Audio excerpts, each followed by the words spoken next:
semua.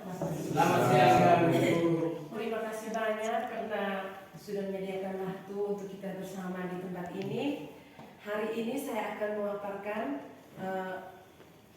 diseminasi budaya positif di sekolah. Jadi kita saling berbagi untuk hari ini. Pada kesempatan ini saya akan membawakan 6 topik. Topik yang pertama itu perubahan paradigma belajar. Yang kedua, disiplin positif. Yang ketiga, motivasi perilaku manusia. Yang keempat, kebutuhan dasar manusia. Yang kelima, posisi kontrol restitusi. Yang keenam, segitiga restitusi. Kita lanjut. Yang pertama itu pembelajaran dengan paradigma baru. Pembelajaran paradigma baru merupakan pembelajaran yang berorientasi pada penguatan kompetensi dan pengembangan karakter yang sesuai dengan profil pelajar Pancasila.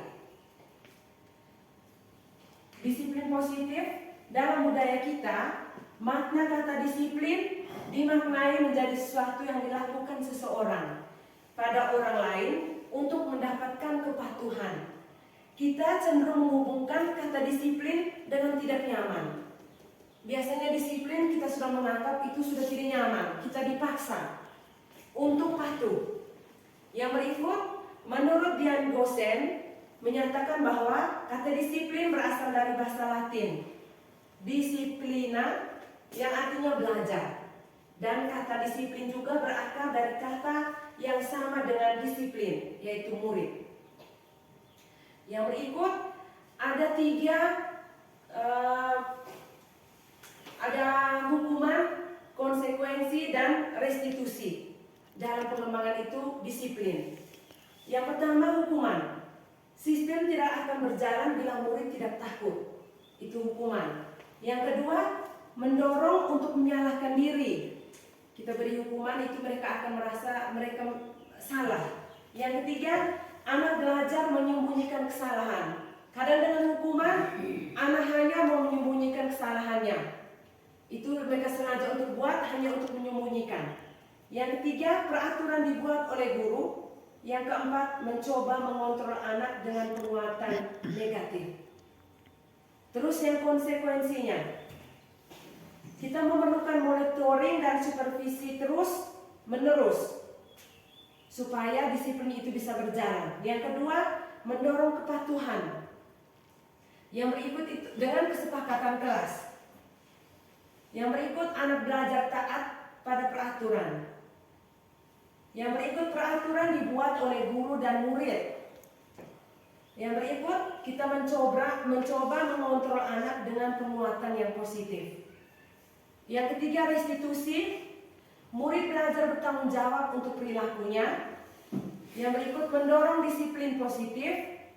Yang berikut, murid belajar memecahkan masalah. Yang berikut, anak paham bahwa dirinya sendiri yang memegang kendali kontrol. Motivasi perilaku manusia. Ada 3 motivasi perilaku manusia oleh Dian Gosen. Yang pertama, motivasinya itu untuk menghindari ketidaknyamanan atau hukuman. Yang kedua, untuk mendapatkan imbalan atau penghargaan dari orang lain.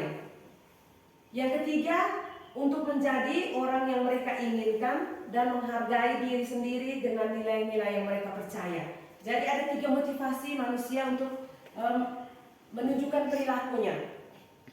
Yang berikut, dihukum karena diberi penghargaan.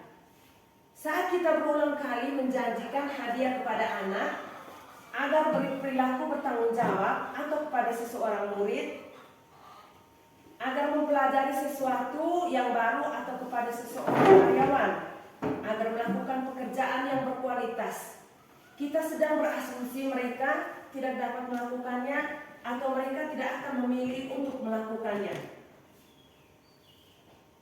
Yang berikut, kebutuhan dasar manusia. Manusia memiliki 5 kebutuhan dasar. Yang pertama, kebutuhan untuk bertahan hidup. Yang kedua, kebutuhan mendapatkan kasih sayang dan merasa diterima dimanapun kita berada.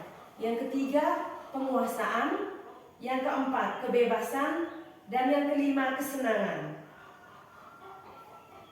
Yang pertama, kebutuhan untuk bertahan hidup merupakan kebutuhan yang bersifat fisiologis untuk bertahan hidup, misalnya kesehatan, rumah, dan makanan. Contoh kasus yang terjadi di sekolah dasar ialah ketika ada anak yang selalu minta bekal kepada temannya.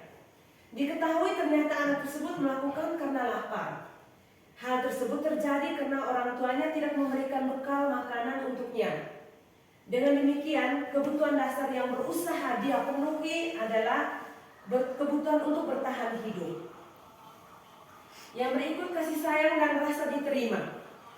Kebutuhan akan kasih sayang dan rasa diterima itu termasuk dalam kebutuhan psikologis. Pada umumnya, anak-anak yang memiliki kebutuhan dasar kasih sayang dan rasa diterima yang tinggi ingin disukai dan diterima oleh lingkungannya dengan baik. Mereka juga akrab dengan kedua orang tuanya. Biasanya mereka akan semangat untuk belajar karena suka pada gurunya. Teman sebaya sangatlah penting bagi mereka. Mereka juga biasanya suka bekerja dalam kelompok. Contoh kasus yang terjadi di sekolah dasar misalnya, ketika seorang anak yang membuat masalah untuk mendapatkan perhatian dari teman, guru maupun orang tuanya, maka kebutuhan dasar yang sedang dipenuhi oleh anak tersebut ialah kebutuhan atas kasih sayang dan atau rasa diterima. Yang berikut penguasaan. Penguasaan atau power itu merupakan kebutuhan pengakuan atas kemampuan yang berhubungan dengan kekuatan untuk mencapai sesuatu. Yang menjadi kompeten, menjadi terampil, diakui atas prestasi dan keterampilan yang dimiliki dapat membuat pencapaian dihormati, didengarkan, meninggalkan pengaruh dan memiliki rasa harga diri. Contoh kasus dalam penguasaan ialah apabila anak yang merasa hebat setelah mengganggu temannya karena temannya menjadi takut dan menuruti keinginannya, maka anak tersebut sedang berusaha memenuhi kebutuhan dasarnya akan kekuasaan. Yang berikut kebebasan.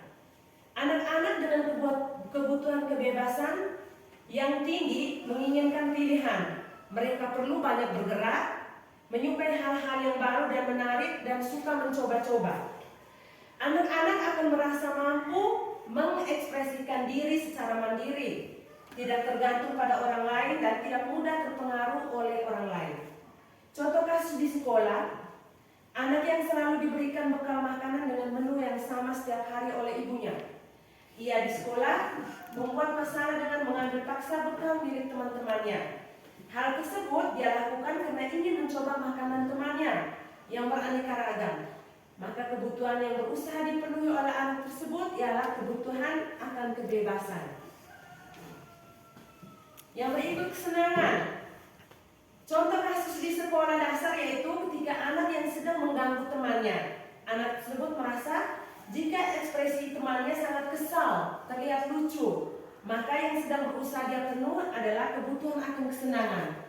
Dia senang ketika ganggu anak-anak atau teman-temannya kesal, menangis, itu dia merasa senang. Yang berikut posisi kontrol restitusi. Ada 5 posisi kontrol kita guru. Itu yang pertama posisi penghukum. Yang kedua posisi membuat rasa bersalah. Yang ketiga posisi teman.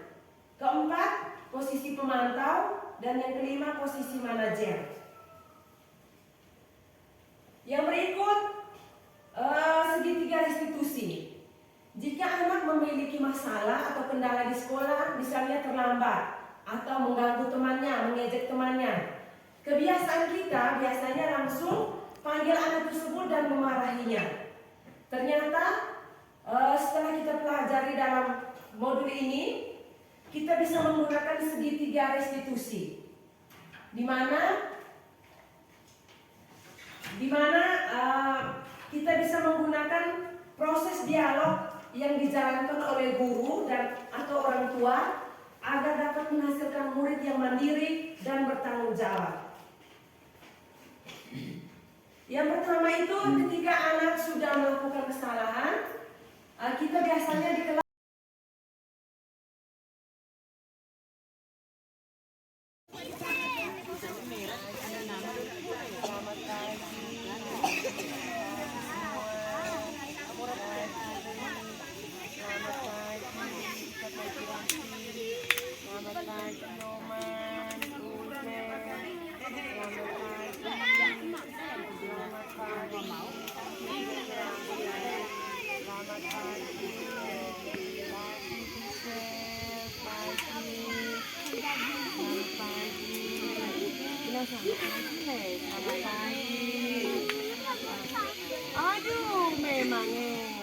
Mau ke kamar WC? Bisa WC? Ya bisa. Tidak. Selamat pagi. Selamat pagi. Pagi. Simpan dulu baik kau nih. Selamat pagi. Selamat pagi, Andro. Semangat. Selamat pagi. Baca lancar lagi ya. Baca sebelum lancar kau. Selamat pagi. Iya.